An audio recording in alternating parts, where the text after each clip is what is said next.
So here we go. I wasn't expecting in this book um, to be coming across things that were very much of the time when the book was written. And the date of publication was 1965. I wasn't expecting that I'd come across the terms colored and Negro. We would use different language if we were doing that now. There's a lot about what was going on in the Wesley's times and what was going on even in the times when I was growing up that would be very different to us now. And some of it, I think, we can be grateful for the change. Well, I'll stop there, but I'll say this.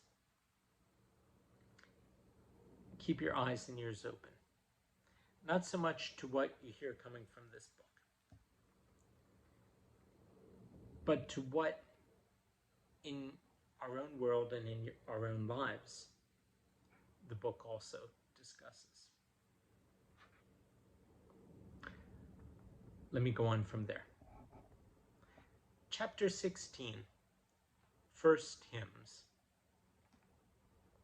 Charles had to devote a good deal of time to doing secretarial work for Governor Oglethorpe, but whenever he could, he visited Sophie Hopke.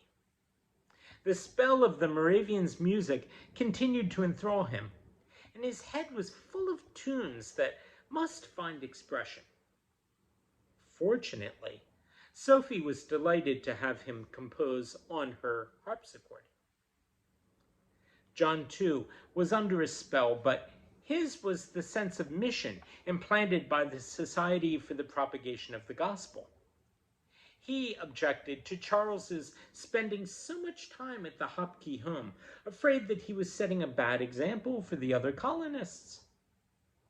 "How do you suppose it looks, having you frittering away your time in the home of a pretty young woman?" John demanded. "But I'm not frittering away my time," said Charles. And he protested honestly, bewildered by the accusation. "On the contrary, I'm discovering how I can best bring the gospel message to the people hereabouts." "By playing the organ and singing?" scoffed John, knowing that Sophie had received a new organ from London and that Samuel had sent Charles some organ music by the same ship.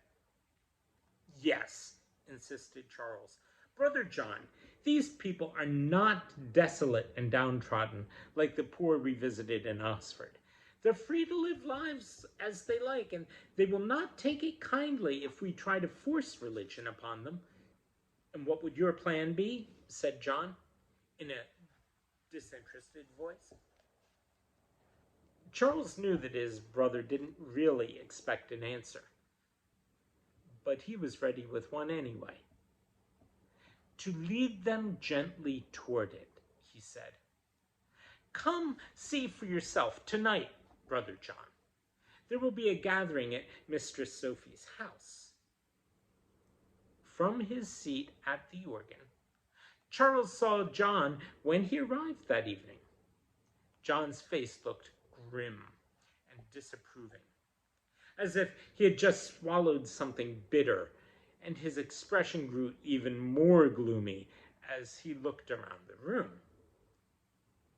The fellow guests, Charles realized, were the well-to-do of Savannah, but he knew they were even more in need of something to cling to than other less fortunate-appearing people. But surely John knew this too. Hadn't he said he intended to preach against frivolity? Conscious that he had to convince John of the very real contribution music could make to their mission, Charles chose music written specifically for churches. As he played parts of Bach's Magnificat, he remembered the thrilling moment in Westminster Abbey when he had first heard it. How can John fail to be moved by it? John's lips were still set forbiddingly, though, When Charles's fingers were quiet on the keyboard, Charles took a deep breath. He had to make a final try. He got up, he bowed to his audience. "Now, by your leave," he said, "I would like to run over something modest of my own." He saw Mistress Sophie smiling at him encouragingly, and her smile offset the disapproving frown that had grown still deeper on John's forehead. "The king's favorite composer wrote the music." A gasp of delighted anticipation arose from the crowd. "Georg Friedrich Handel, though German, George Frederick Handel, was the court musician of England. I am told that Mr. Handel intends to write a whole oratorio into which he will fit the selection I will play now," Charles continued. The audience clapped encouragingly. Charles sat down again at the organ. He began to play and to sing his own words to the music. When he had finished, his listeners were absolutely quiet. Charles could see they were intensely moved by the rendition, and that John looked as if the message had gotten through to him too. His heart pounding with gratitude, Charles decided to drive the message deeper still. He beckoned to Sophie, who came to take his place at the organ. Then he stood and held up his arms. "I will sing the words, and you sing after me." Line by line, the audience followed Charles's lead. By this time, they had reached the last verse, and the room was alive with song, and John was singing too. "I know that my Redeemer lives, and ever prays for me. A token of his love he gives, a pledge of liberty." On that transcendent note, the evening came to a close. Charles and John walked back to the public house together. Charles waited for John to make some comment, but he said no word at all. "Well, Brother John," said Charles, when he could stand the silence no longer, "there does seem to be definite value in song," John admitted. "Even I was drawn to raise my voice, as you must have noticed." They were passing the new Moravian church site as he spoke. The moon had set, but by the dim starlight, Charles could just see the gesture of John's arm toward the building. Perhaps that is one reason why our German-speaking friends are so successful in attracting converts. There was a trace of bitterness in John's voice. Occasioned, John was sure, because the Moravian church was so much larger and finer than the church where he preached to an almost hostile congregation. "I haven't a doubt that is the reason," said Charles, "or at least one important factor." But these people are at least civilized," said John. "If ever I can get on with my plans for working with the Indians, and you help me, you would have to forget music. These savages aren't ready for Bach and Handel." "Maybe not for Bach and Handel," agreed Charles, "but they too could be moved by music. Why, music hath charms to soothe the savage beast, Brother John." "Did you think that up just now?" asked John, the disapproving tone back in his voice. "No," said Charles. "That was first said by a friend of Brother Samuel, William Congreve." Actually, to go aside, the author of the book actually misquoted it. It doesn't say the savage beast. The actual quote is, "Music hath charms to soothe the savage breast." But you can see where a typo would make it change. Anyway, let me get back to the book itself. Where was I?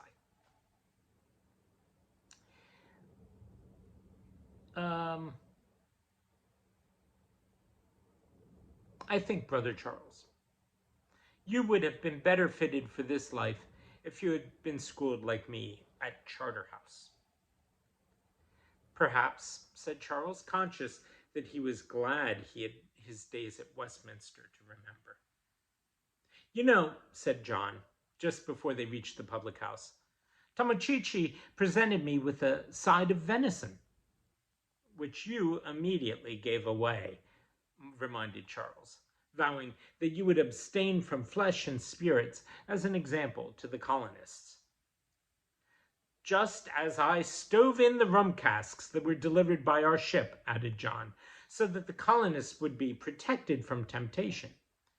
But in that, Brother Charles, I was only anticipating the governor. After all, it is he who has clamped a ban on all spirituous liquors, not I. Nevertheless, it's a ban for which we are blamed, said Charles. Blame from the people is unimportant if it is not deserved, said John. John started into his room, no doubt thinking he had had the last word. Charles, however, was not ready to abandon the conversation at that point. Uninvited, he followed John. There is something you want to say? Asked John. Yes, said Charles. I've said it before, but I have to say it once more. You sound censorious, said John. I think we should go along with what is customary as much as we can, said Charles. Besides that, I think you should go to Tomochichi. He's expecting you to preach to his band. They are ready and willing to be converted. So, said John severely, because that job would be easier than this, you think I should do it first. No, said Charles, because you made a promise. His shoulders were sagging now, and he felt whipped, for he had not succeeded in convincing John of anything. You could go to Tomochichi, said John. Charles stared at him.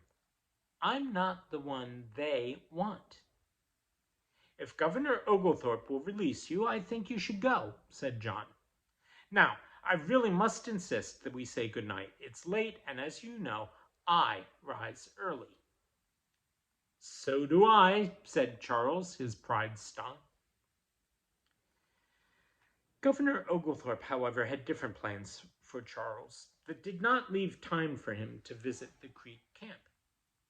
He sent a messenger at dawn the next morning to tell Charles they would be leaving for Frederica as soon as Charles could pack. The new church was ready to be dedicated. Frederica was many miles south of Savannah, nearly a 3-day trip on horseback. The route was along an Indian trail through dense forests and clutching swampland. The clop-clop of the horses' hooves was sometimes punctuated by the howls of wolves and the snarl of panthers. Their guide kept a musket ready across his saddle-bow so he could shoot immediately if need be.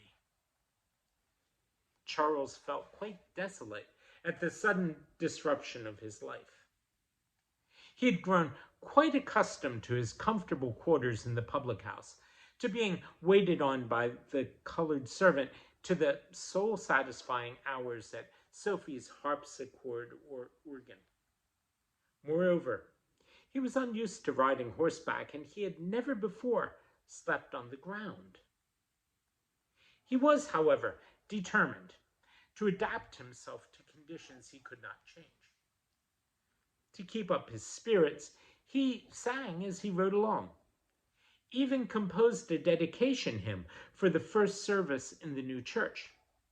He pounded out the rhythm to it on his horse's broad rump. It's finished, he said finally to Oglethorpe and to Benjamin Ingham, who was going to be the pastor of the new church. Well, let's hear it, said Oglethorpe. Charles took a pitch pipe from his pouch to set the note for himself. Then he began to sing. A church to keep I have, a God to glorify, a never-dying soul to save, and fitted for the sky. Before long, the others had learned the hymn, and the three of them sang it together as they rode the last miles toward Fredericksburg.